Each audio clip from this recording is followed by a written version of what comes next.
वो हस्बैंड का case detect नहीं हुआ, जो आपके हस्बैंड का मर्डर हो ही गया है, तो आप क्यों जी रही है? आप जाइए, आप सुसाइड कर लीजिए। बोल के तो बोले कि जब बेटा अब हम नहीं बचेंगे, जो मतलब कि मार दिया, अब हमको कैसे रहेगी? जैसे भी रहना, बढ़िया से रहना, नहीं बचेंगे। इतना बोले, उसके बाद तो फिर इतना भी बोले थे कि जा रहे। हम बोले कौन मारा बाबू बताइए, तो बोला अरे इस पे आ रहे हैं बता देंगे। मतलब बोले थे तो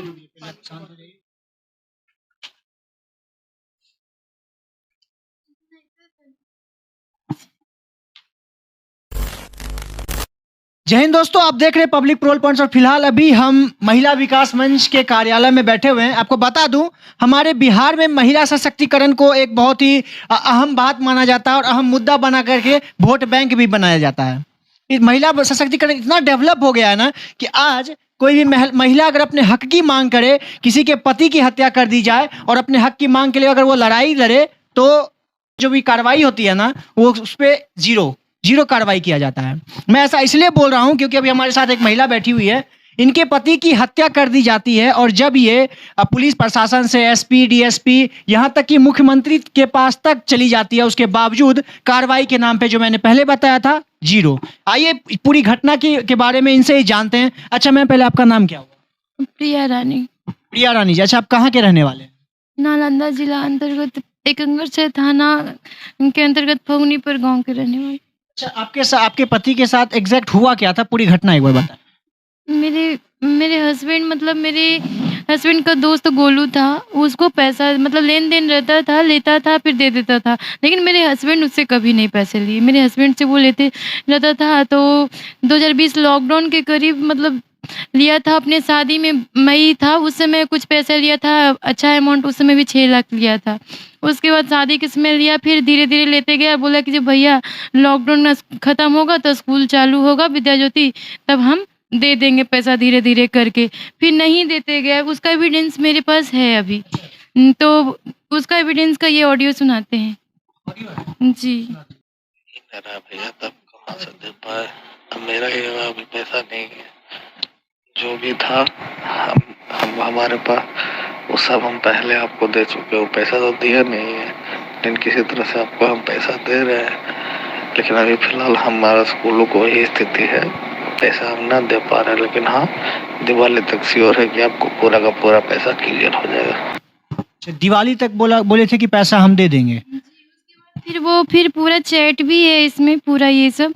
लेकिन वो 5 दिसंबर 2021 को वो टाइम दिया था कि भैया आज आपको पैसा मिलेगा। जब वो 5 बज की, याद है टाइम भी मेरे को, 5:36 में जब कॉल किए थे शाम को, तो बोला कि आधा घंटा वेट कर लीजिए भैया, पैसा आपको मिल जाएगा। और पटना से लड़का चल दिया है पैसा लेके। मतलब आपके पति को मतलब बोला जाता है कि 5 दिसंबर को 5:30 बजे के तकरीबन कि पैसा आपको मिल जाएगा, पटना से लड़का निकल चुका है। उसके बाद उसके बाद वो मतलब बोले कि ठीक है। हम फिर फ़ोन किए 6:01 में कि घर नहीं गए, तो बोले कि गोलू पैसा देने के लिए बोला है, जो पटना से लड़का चल दिया है, जो आएगा तो आधा घंटा के बाद चले जाएंगे, हमसे ये बोले।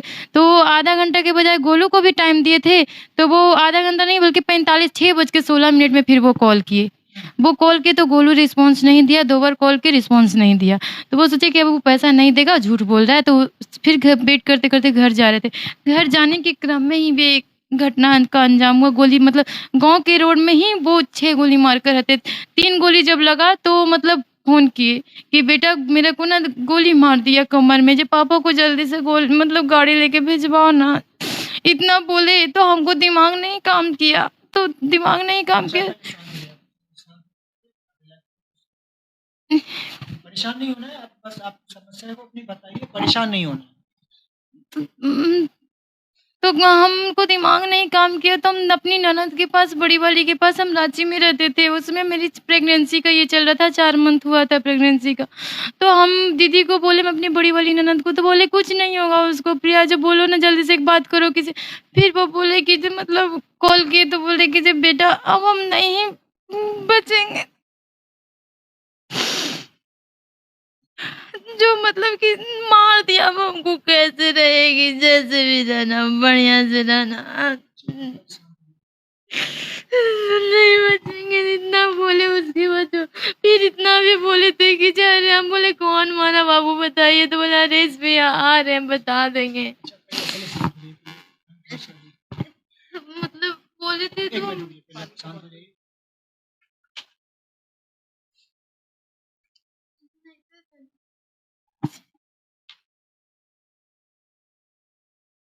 उसके बाद फिर तो हम फिर खत्म ही है, एक्सपायर मतलब हत्या हो गई है, प्राण उनका टूट गया। इतना बात हुई थी मेरे से गोली लगने के बाद भी। उसी वक्त उनकी मौत हो गई। अच्छा, उसके बाद फिर आप क्या कार्रवाई की? मतलब बोल रहे थे, लेकिन फिर ला रहे थे पटना फोर्ट में ही, तो उसी लाने के क्रम में ही रास्ते में ही मौत हुई है। चलिए, उसके बाद जब ये हत्या हुई, आपने पुलिस मतलब जो कार्रवाई होगी पुलिस के पास, आपने एफआईआर वगैरह ये सब किया होगा? जी, हम नहीं किए थे, उस समय हम थे ही नहीं वहाँ पे, हम रांची में थे, तो रांची से आने में कम से कम 5 घंटा लगता है। तो वो मेरे आने से पहले मेरे फादर इन लॉ, मेरे ससुर जी जो थे वो काफ़ी ओल्ड एज हैं, तो उनको भी मतलब वो भी कर रहे थे, वो भी वही एफआईआर के, वो भी डीएसपी के कहने पे हुए। डीएसपी सर बोले कि जे एफआईआर कर दीजिए, जो जिस पे आपको शक संदेह है जिस पे। तो लोग द्वारा जो कहा गया, मेरे पापा भी थे, मतलब वो भी बोले, तो उसी द्वारा जो शक संदेह पे नाम था वो उसको दे दिया गया, और वही उसी में केस। फिर हम आए तो मेरे को पता चला कि इसमें तो मेन मुद्दा गोलू था। गोलू मतलब वही जो आपके पति के दोस्त थे? जी। उसके बाद फिर अभी तक आप क्या-क्या कहाँ-कहाँ जा चुके हैं इस पर कार्रवाई की मांग को लेकर? इस कहानी पे मतलब इस कार्रवाई के लिए तो हम हर जगह जा चुके हैं। डीएसपी सर बोले कि ठीक है ससुर साहब आपकी एफआईआर कर ही दिए, लेकिन आप अपना स्टेटमेंट दीजिए, आपके स्टेटमेंट पे ये बयान काम शुरू होगा। जो तो हम अपना स्टेटमेंट दिए। फिर मेरे हस्बैंड के दोस्त थे, उनका भी स्टेटमेंट लिया है, मतलब लिया गया है, थाना प्रभारी लिए हैं, डीएसपी सर लिए हैं, फिर उस पे भी काम नहीं हुआ है। उसके बाद जब एसपी सर के पास गए, सबसे पहले 20 दिसंबर 2022 को गए थे, हरिप्रसाद सर थे उस समय नालंदा एसपी। उसके बाद फिर वो रहे ही, थोड़ा बहुत वो एक्शन में आए ही थे कि उनको ट्रांसफ़र करवा दिया गया, वहाँ से हो गए थे वो। तो फिर आए 2 दिसंबर को प्रभार लिए, 2 जनवरी 2022 को अशोक मिश्रा सर। उसके बाद इनके पास 2 बार गए, तीसरी बार गए जब, तब बोले कि जी आपको हस्बैंड का केस डिटेक्ट नहीं हुआ, जो आपके हस्बैंड का मर्डर हो ही गया है, तो आप क्यों जी रही है, आप जाइए आप सुसाइड कर लीजिए। एसपी साहब बोले? नालंदा के एसपी साहब? 30 मार्च 2022 को करीब दिन में 1:30 बजे बोले हैं सर। उसके बाद फिर आप कहाँ तक गए? उसके बाद फिर आपका उसके ऊपर आईजी, डीआईजी, डीजीपी सर के पास भी गए थे, मुख्यमंत्री सर के पास भी, जो परिभ्रमण कर रहे थे ना, परिभ्रमण, उसी दरमियान 9 अप्रैल 2022 को गए थे मेरी मतलब एकंगर शहर में भी।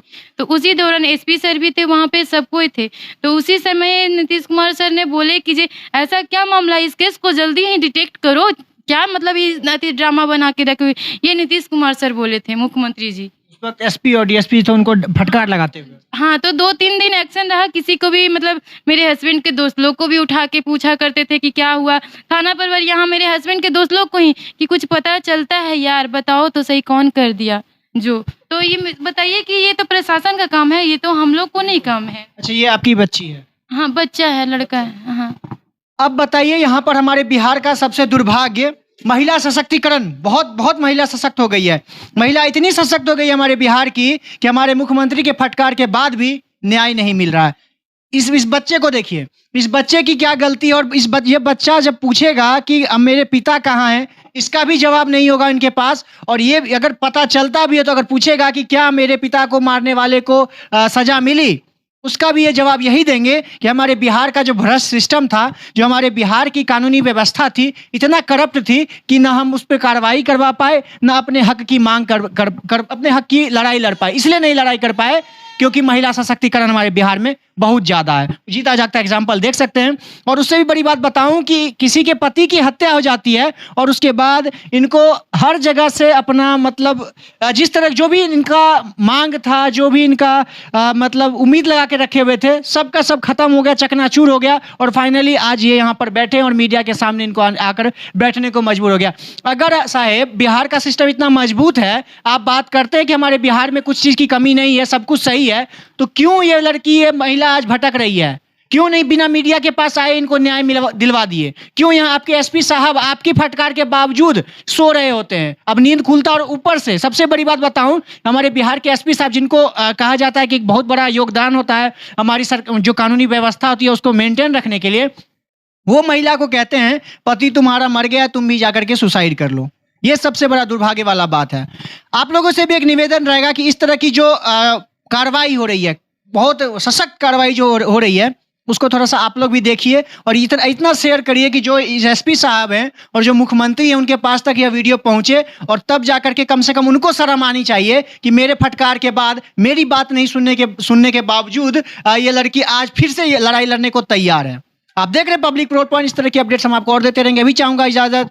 जय हिंद।